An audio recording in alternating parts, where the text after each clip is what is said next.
আজি এইবেলি আমি ৰঙিয়া সৰস্বতী কলোনি প্লাস ৰঙিয়া বাৰোয়াৰি হৰিকীৰ্তন সমিতিৰ তৰফেৰ পৰা প্রত্যেক বছরের ধরে এইবারিও আমি ৫৭তম এই মহানাম যজ্ঞ আর অষ্টকালীন কীর্তনের আয়োজন করেছি। এই আয়োজন অনুষ্ঠানে আপনার ৩ দিন মোটামুটি ৩ দিন আপনার হরির নাম এক নাম অহরহ চলি থাকিব।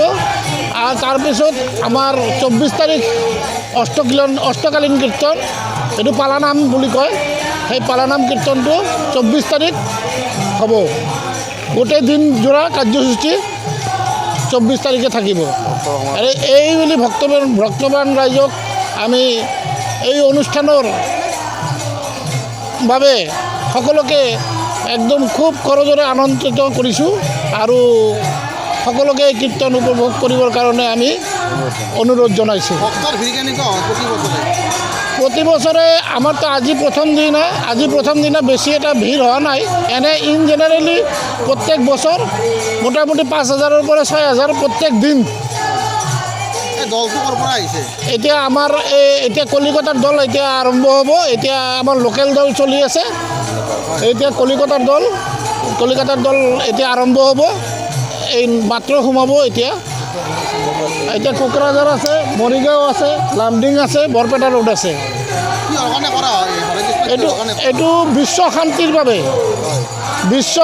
বাবে এই যে বিভিন্ন ব্যভিচাৰ অনাচাৰ হৈ আছে, যাতে এই বিশ্বত সবে সুকলমে একদম কোনো ৰোগ ব্যাধি নোহোৱা কৰি আৰামত থাকিব পাৰে মানুহ আৰু উপভোগ কৰিব পাৰে। এইখিনি আমাৰ সৰস্বতী কলোনী ওয়াৰ্ড নম্বৰ 6। আমি আৰু ভক্তসকলক আমি আমাৰ এই কীৰ্তন উপভোগ কৰিবৰ কাৰণে আমি আমন্ত্ৰিত জনাইছোঁ। তেখেতসকলে যদি ভাল পায় আৰু নেক্সট আৰু পাতিম। অহা বছৰত এই বছৰৰ দৰে অহা বছৰ পাতাৰ ইচ্ছা আছে। ভোগৰ ব্যৱস্থা কিবা আছে? ভোগৰ ব্যৱস্থা আমাৰ ২৫ তাৰিখে ভোগ মহাপ্ৰসাদ বিতৰণ হ'ব। আৰু এনেই জেনেৰেলি আমাৰ প্ৰত্যেক দিনা ভোগ নহয়। প্ৰত্যেক দিনা এনেই যিটো ভোগ হয় সেইটো আমাৰ এই যাতে কীৰ্তনীয় দলবিলাক এইটো খোৱাৰ কাৰণে তাতে ভোগ গ্ৰহণ কৰে। বাকী আৰু এনেই ইন জেনেৰেলি আমি কীৰ্তনটোৱেই মেইন, এইটোৱেই মহাপ্ৰসাদ। এইখিনি ক'লোঁ। সাৰ্বজনীন হৰি সংকীৰ্তনৰ উপলক্ষে আজি আমি যোৱাকালি অধিবাস হৈছে। আৰু আজিৰ পৰা আমাৰ 3 দিন কাৰ্যসূচী থাকিব আৰু অষ্টকালীন কীৰ্তন আমাৰ ইয়াত উদযাপন হ'ব আৰু বাহিৰৰ পৰা দল হিচাপে আমাৰ কলিকতা, কোচবিহাৰ, মৰিগাঁও, লামডিং আৰু 2টা দল বাহিৰৰ পৰা আহি আমাৰ যে অংশগ্ৰহণ কৰিছে। সেই উপলক্ষে আমাৰ হৰিনাম সংকীৰ্তন মানুহ সমাগম প্ৰচুৰ সমাগম হৈছে। এই সমাগমত আমি উৎফুল্লিত হৈছোঁ আৰু বুধবাৰ এটা মহোৎসৱ হ'ব আমাৰ ইয়াতে। সমূহ ৰাইজলৈ নিমন্ত্ৰণ থাকিল আৰু আমিও সেই সমূহ ৰাইজলৈ প্ৰসাদ বিতৰণ কৰিম বুলি আমি আয়োজন কৰিছোঁ। আৰু যি সমাগম হৈছে এই সমাগম অষ্টকালীন কীৰ্তন যিটো হ'ব অহা মংগলবাৰ, সেই অষ্টকালীন কীৰ্তনত মানে দিনব্যাপী আমাৰ পুৰা দিন 24 ঘণ্টা ব্যাপী এই কীৰ্তন চলি থাকিব।